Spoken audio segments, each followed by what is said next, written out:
Je crois que le Vieux-Lausanne, c'est indescriptible. Il faut rentrer pour pouvoir comprendre vraiment l'atmosphère qui règne et puis l'énergie. En fait, il y a une énergie assez particulière ici. C'est déjà une bâtisse qui a 300 ans, qui est assez imposante, qui est une belle bâtisse comme ça. On a une belle déco, il y a de la charpente, il y a de l'âme. Des restaurants historiques comme ça, on n'a plus beaucoup à Lausanne. Je m'appelle Pauline, j'ai 26 ans et je suis responsable de salle. Pour moi, le Vieux-Lausanne, c'est une institution. C'est l'institution à Lausanne, je pense, depuis maintenant presque 40 ans. Très bonne nourriture, un très bon service, du bon vin et puis vraiment l'attention, je dirais le souci du détail qu'on recherche tout le temps. L'atmosphère qu'on veut donner aux clients, elle se ressent directement quand tu arrives. C'est ce côté convivial, bienvenue, ambiance qui doit se faire ressentir directement. Et puis la première chose que tu vois quand tu arrives, c'est ma mère. Ma mère qui est à l'accueil, avec son sourire et ça, je pense que c'est primordial, l'accueil chez nous. C'est vrai que c'est chou parce que souvent les gens ils arrivent et puis je les reçois. En général, c'est plutôt moi qui les reçois parce que j'ai un peu déjà vu les noms, souvent parlé déjà avec eux ou par message. Et souvent ils arrivent et ils me font « C'est vous, Patricia ?» Et ça, je trouve adorable. Et après, c'est l'ambiance. C'est un restaurant rempli d'ambiance. Des tables de bons vivants, ça rit, ça fait santé. Il y a le va-et-vient du service, il y a ce côté ultra vivant du service, du passage du bar central où c'est le cœur du restaurant, où on entend les boissons qui sont commandées, les cocktails qui sont shakés, le bruit du pass qui sonne parce qu'on a reçu des plats, les tire-bouchons, les bouteilles qui s'ouvrent. Alors la clientèle qu'on a au Vieux-Lausanne, c'est une clientèle très agréable. Donc ça, c'est, je dirais, le point qui fait le plus plaisir ici au resto. Ici, on a quand même des gens qui aiment la table, qui aiment la vie, qui sont gourmands. Donc c'est vrai qu'on a beaucoup de clients extraordinaires, mais qui prennent de l'énergie, qui prennent du temps. On a beaucoup d'habitués, que ce soit le midi ou le soir, c'est des gens qui viennent régulièrement, qu'on apprend à connaître en fait. On apprend à connaître aussi leurs habitudes, leurs préférences. Moi, j'aimerais bien des fois ne pas boire, quoi. Et c'est impossible. Carrie prend un verre avec nous et si je leur dis non, c'est impossible. Je sais pas si on peut parler des fois d'une sorte d'amitié en fait qui se crée avec ces personnes-là, où on se dit on sait qu'on va retrouver les mêmes personnes tous les mercredis ou toutes les 2 semaines on sait qu'une certaine personne va venir et c'est ça qui fait aussi clairement plaisir. Donc on a beaucoup de chance, je pense, ici au resto d'avoir vraiment cette clientèle-là, qu'on chérit aussi énormément. Parce qu'on veut les garder. On a une offre qui leur permet de s'éclater ici. Alors on s'éclate aussi avec eux. Le plus important, c'est que tu puisses cerner tes clients que tu as en fonction de tes tables et en fonction de comment ils réagissent et comment tu les ressens toi, de faire ton service. Tu as des tables où tu vois que c'est un peu plus discret, les gens ils sont un peu plus calmes, ils sont un peu moins, je dirais peut-être ouverts. Il faut totalement le respecter, dire tu adaptes ton service en fonction. Par contre, quand tu as tes clients habitués que tu connais, parce que tu les vois une fois par semaine, tu connais leurs habitudes, leur vin blanc préféré, leur planchette préférée, là tu sais que tu peux te laisser aller et te dire tu peux te lâcher aussi un peu. Donc je pense que ça c'est aussi quelque chose que la famille apprécie beaucoup et qu'ils essayent vraiment de mettre en avant et d'y prêter beaucoup d'importance, c'est de dire voilà, nous on a un bon restaurant, on a une très bonne cuisine, on a une très belle carte des vins, c'est un haut standing. Par contre, il faut vraiment pas perdre cette convivialité que tu peux peut-être perdre dans des restaurants bistronomiques qui peuvent te servir en fait une cuisine qui est au même standard que chez nous. Où tu dis tu perds un peu cet aspect personnel qu'ici on le met énormément en avant. Enculé! Nous, on accueille tout le monde. C'est un peu le concept de la maison. On a tous été jeunes, on a tous voulu faire un premier date dans un bon bistrot avec la première fille, on était amoureux. C'est clair que si tu vas voir la carte du Vieux-Lausanne, au premier abord, tu peux un peu prendre peur sur les prix qu'on pratique, mais on a toujours une volonté d'avoir des produits d'appel. Aujourd'hui, si on veut manger un beau coquelet fermier à 33 francs, avec une petite salade, puis une pomme frite, tu peux te faire plaisir avec aussi une jolie bouteille de Côte-du-Rhône à 65 francs, c'est tout à fait possible. Et c'est vrai qu'on a un lieu où on vise pas un certain type de clientèle. Nous, on veut que les gens se fassent plaisir. Il faut être charmant et puis accueillir des gens qui ont envie de passer un bon moment. Ça demande du contrôle énorme de la part du chef de cuisine, du second, de ma mère et de Gary qui sont entre la cuisine et le service, qui ont ce contrôle et puis cette collaboration qui est très importante. On est dans un milieu où la confiance n'exclut pas le contrôle. Et aujourd'hui, avec le nombre de collaborateurs qu'on a, on est beaucoup dans le contrôle, c'est normal. C'est un métier où, comme je disais, on est jugé tous les jours, 2 fois par jour, par une quantité de personnes différentes. Du coup, on n'a pas vraiment le droit à l'erreur. Ok les gars, on a les débuts de la 13 normalement. La chasse, donc octobre, novembre et décembre, où on a tout ce qui est banquet de fin d'année, les groupes de fin d'année, les soupers de boîte, c'est je pense les 3 mois les plus intenses du restaurant. T'as des jours qui passent, des semaines qui passent, des services qui passent et tu vois pas le temps passer. Ça part comme ça. Au début c'est dur à prendre ce rythme, t'es fatigué. Je pense que t'as toujours un petit temps d'adaptation de quelques jours où tu dis mais en fait franchement je sais même pas comment je vais le faire. En haut, en bas, en haut, en bas.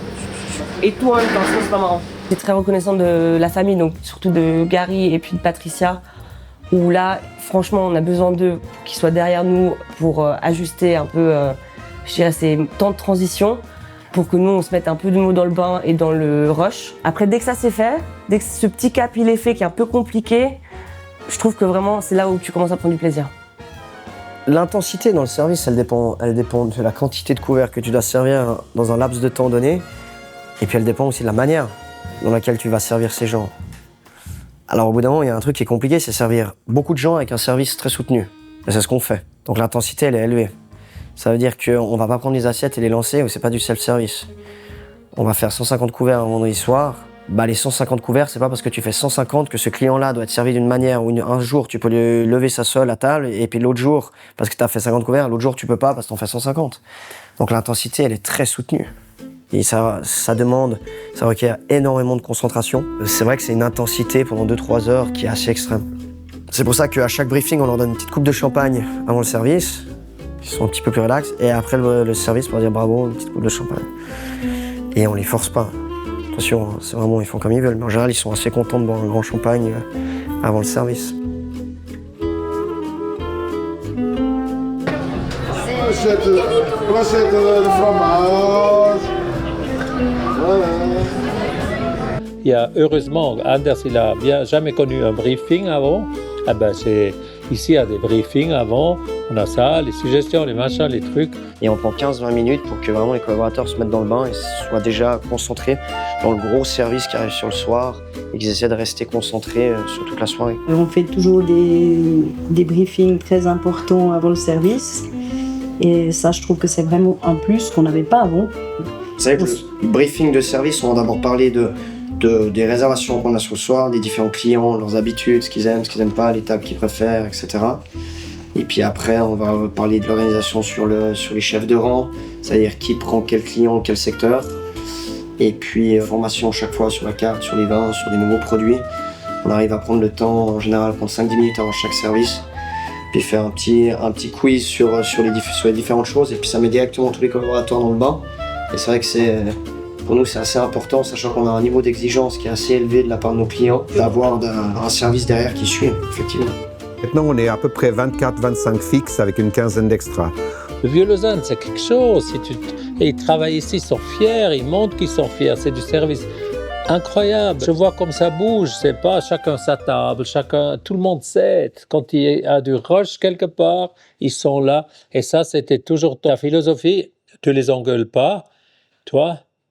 Gary, des fois, c'est école hôtelière. Travailler au Vieux-Lausanne, c'est pas forcément des atouts physiques qu'il te faut, mais il te faut un caractère assez distinct. Déjà de base, tu dois être un bon vivant. Je pense que si t'es pas un bon vivant, ça sert à rien que tu viennes travailler avec nous en fait, parce que il faut aimer la bonne nourriture, il faut aimer manger, il faut aimer, je dis boire dans le sens large. Pas forcément le vin, mais tu dois avoir un intérêt quand même envers le vin, parce qu'on a une cave juste exceptionnelle, bon vivant, chaleureux. Et puis avoir vraiment là je parle surtout pour la salle, cette facilité de communication avec les clients et d'être vraiment à l'aise avec ça. Ça c'est le plus important. Et après, point très important, c'est clairement tu dois pas trop prendre les choses à cœur. Quand on te rentre dedans, faut que tu puisses prendre sur toi. Et tu prends sur toi, pendant le service, tu fais, et puis après le service c'est autre chose. Il y a de moins en moins de gens qui peuvent le faire, qui ont envie de le faire et qui peuvent le faire. Il y a un gros gap avec la nouvelle génération. Ils veulent payer à 150%, travailler à 50%, et puis si possible, les tâches un peu plus ingrates que tu as dans chaque métier, c'est pas les faire. Au bout d'un moment, ça devient compliqué. Hein. Mais c'est pas un métier qui est fait pour tout le monde, loin de là. Faut être un peu fou pour faire ce métier. J'ai une dame que je respecte énormément, qui s'appelle Bernadette Blanc, qui a géré de main de maître pendant presque 40 ans aussi. C'est une des dernières institutions à Lausanne, la Croix-d'Ouchy, qui est un lieu magnifique. Bernadette, le dimanche soir, me disait, ils étaient ouverts à l'époque le dimanche soir, c'était ma table, je pouvais aller manger là-bas le dimanche soir. Elle disait, tu sais Gary, pour pouvoir faire ce métier, il faut une petite mélodie en soi qui fait danser la vie. En d'autres mots, il faut être un peu fou. Et je trouvais ça très beau. On est arrivé ici, on a atteint un plafond de verre. Donc l'idée, c'était d'augmenter l'offre. Et comment on augmente l'offre? On crée les jardins. Et puis on crée le chalet Ida. Je pense qu'aujourd'hui, les jardins, c'est vraiment devenu l'afterwork de la cité. Un endroit de verdure comme ça à Lausanne, il y en a peu, donc on a beaucoup de chance de pouvoir avoir cette réputation-là un petit peu. Les gens se sont complètement dépaysés quand ils sont là-bas. L'endroit, il est juste exceptionnel, quoi. Enfin, je trouve que c'est l'un des plus beaux endroits à Lausanne, dans le centre-ville de Lausanne, pour les mois d'été quand il fait beau, quoi. C'est juste sublime. Première année, on a pu exploiter les jardins, il y a un succès fou. Après, j'avais reçu une lettre du service d'économie qui me disait que c'était la dernière année, on n'allait plus jamais pouvoir ouvrir ce lieu. Le combat pour ouvrir les jardins, c'est 4 ans. C'était un parc public, fermé au public. Donc moi j'ai dit, on va démocratiser ce lieu, on va rendre ce petit Versailles aux Lausannoises et aux Lausannois, et puis on va rendre ce lieu public. Du coup, là, on est venu tout désherber, tout enlever. On a mis des graviers. On a dû refaire la barrière qui est de la terrasse du Vieux-Lausanne et construire un deuxième escalier pour aller au jardin. Et finalement, on a réussi à pérenniser tout ça. Et cette année, nous avons l'officielle ouverture permanente des jardins. Aujourd'hui, les jardins, si vous prenez The Lausanner, toutes les vidéos de Lausanne Tourisme, c'est les jardins en première page parce que c'est un lieu mythique, c'est un lieu fabuleux qui est maintenant, grâce au Vieux-Lausanne, qui est accessible au public. Moi, personnellement, j'ai l'impression de boire un verre en Toscane et pas du tout au centre de Lausanne. Et au niveau de la clientèle, alors on a vraiment de tout. On a des jeunes qui viennent boire et faire un after-work pour ensuite continuer leur soirée ailleurs. On a notre très belle clientèle du Vieux-Lausanne qui viennent boire les premiers verres avant de descendre vers 19h au restaurant. Et on a d'autres qui passent toute leur soirée là jusqu'à aller danser ensuite à la Girafe. Je suis très content quand je vois ces jeunes qui puissent boire 2 verres au jardin, manger ici une entrecôte avec une petite bouteille de rouge à 55 francs, et puis ensuite monter à la Girafe puis boire encore 2 shots. Je trouve ça fabuleux. Vraiment, on essaie d'avoir une ouverture sur des segments qui sont assez larges, et puis pouvoir satisfaire un maximum de monde avec des lieux et des concepts différents pour essayer de toucher un maximum de personnes différentes, un maximum de Lausannoises et Lausannois. Alors l'ouverture de saison qui est début avril, elle demande beaucoup d'organisation logistique au niveau de l'envoi de boissons qu'on fait depuis là-bas et tout le matériel. Donc on prépare tout ce qui est table, chaises, parasols, on remet à jour tout ça. On a pas mal de systèmes de barrières pour pouvoir protéger les jardins aussi. Donc il y a un gros travail de jardinier, logistique et déménagement à faire. Puis après on a Johan, donc notre gérant de bar, qui lui gère toute la mise en place de l'envoi des boissons, des frigos, de la machine à glaçons, machine à verre. Enfin là, il y a plein de choses à remettre en installation. Les ardoises, ça c'est mon petit côté plus artistique où j'aime bien, où je peux sortir de mon bureau, où là j'écris toutes les ardoises à la main de tout ce qui est nos cocktails, nos boissons, les vins, la nourriture. J'aime bien ce côté créatif qui me fait sortir du bureau. Le chalet. En hiver, on a un concept maintenant depuis 3 ou 4 hivers qui est le chalet Ida. Le chalet Ida, j'avais envie de créer une offre où les gens, quand ils sont assis là-dedans, ils sont à Zermatt, dans un petit chalet où ils peuvent manger la meilleure raclette et la meilleure fondue. À la base, le concept, c'est ça. Pourquoi Ida? Toujours avec les racines suédoises. C'est parce que ça s'écrit H-Y-D-D-A et en suédois, ça se dit Uda. Et en fait, c'est le cabanon, c'est le chalet, quoi. Donc en fait, si vous voulez, ça s'appelle le chalet Ida, mais c'est-à-dire chalet, hein, si on traduit en français. Donc c'est vraiment une construction qui est faite sur l'espace d'une semaine. Fin novembre pour l'avoir pour décembre, janvier, février. On a l'autorisation de le faire sur 3 mois.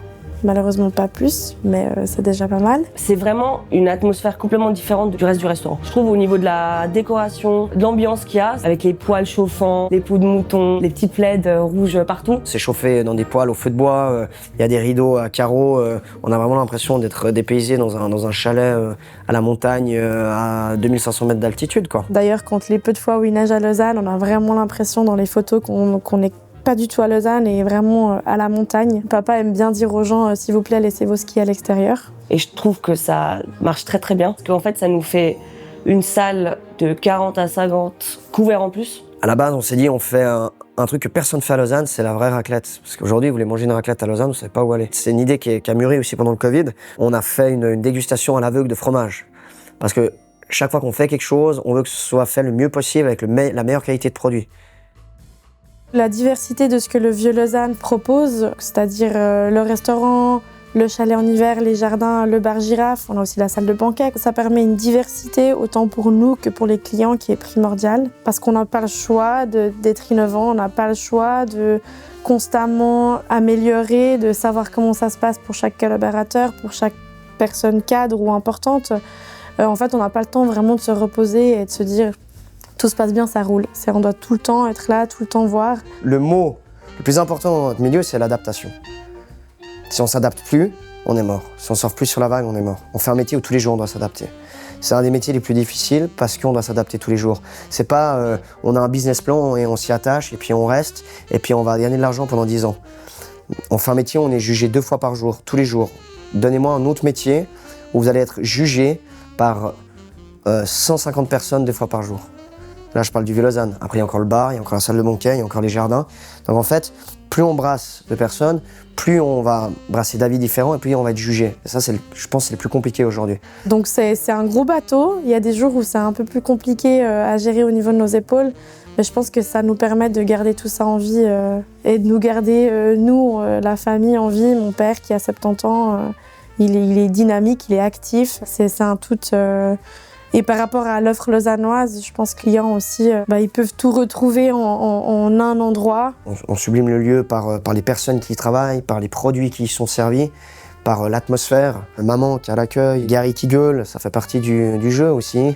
Et puis papa qui est assis aux tables avec ses potes en train de boire du rouge. Je crois que les gens, quand ils viennent ici, c'est l'âme qui viennent chercher aussi. C'est bien manger, bien boire, passer un bon moment. Mais ouais, c'est l'âme du lieu.